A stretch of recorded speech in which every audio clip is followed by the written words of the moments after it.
Hello, my name is Missy Seiss. I wanted to show you this resource called Stanford History Education Group, which can be found at sheg.stanford.edu. I really like this resource because you have three different resources to use or to look into. The main ones we're going to be looking at are these first two. But before we get into that, I just want to express how helpful this has been to me because not only is it really versatile and easy to use and organize, but it's also 100% free. All you need to do to access these resources is create an account. Once you create an account, you have access to whatever presentations, lesson plan, resources that it has at your disposal. So that's why I really like it. We're going to be taking a look at this section here called History Lessons.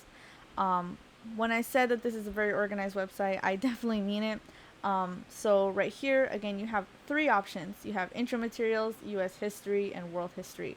I'm teaching a lot of U.S. history right now, so I'm going to go ahead and go into that, for example.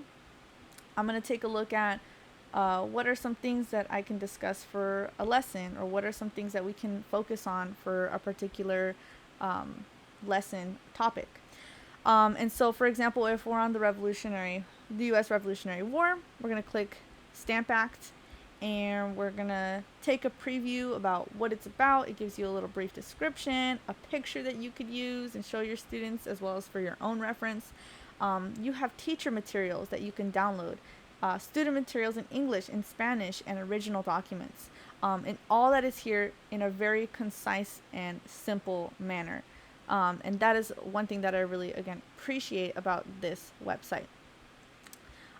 When you go click teacher materials, sometimes you'll find presentations here. Other times you'll find kind of just lesson plan copies of kind of like what to talk about, objectives, and also central questions. Again, these are things that are very, I guess you could say, useful. You can put them on the board, you can put them in your own presentations, etc. And so that's like a very interesting way to kind of format your lessons by using these or kind of implementing them into your own material. Student materials, these are like worksheets that they can do in class or that they can do as homework. I would say that it's up to you and your judgment. Do you think that your students are going to be able to read these primary source documents, etc.? It is definitely up to your judgment and to use discretion as you kind of look through these different materials. They also have resources in Spanish, which they don't have them all the time, but a lot of the time they do have them. That's really important when you are in a largely bilingual school or in a school where you tend to get a lot of students that don't even speak anything besides Spanish because they are ELL and learning English at the same time. So having that Spanish resource there is just very incredibly useful. You also have a lot of original documents available to you, which are more useful to you as a teacher to kind of supplement your own learning and so that you know what you're talking about before you head into a lesson plan. You also have history assessments.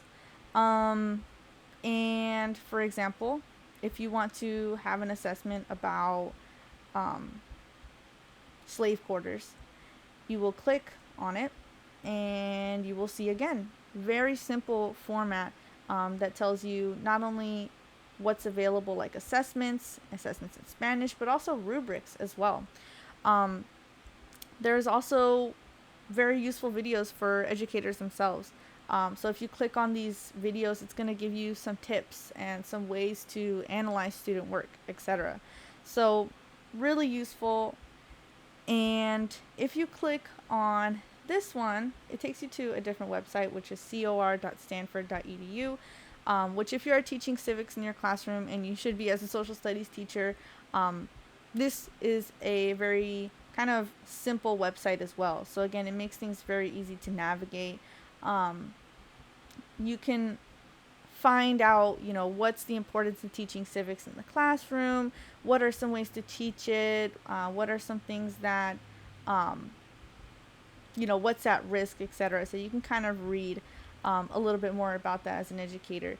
I use this last one a lot less than the others, but still important and still a part of this really easy to use and simple website.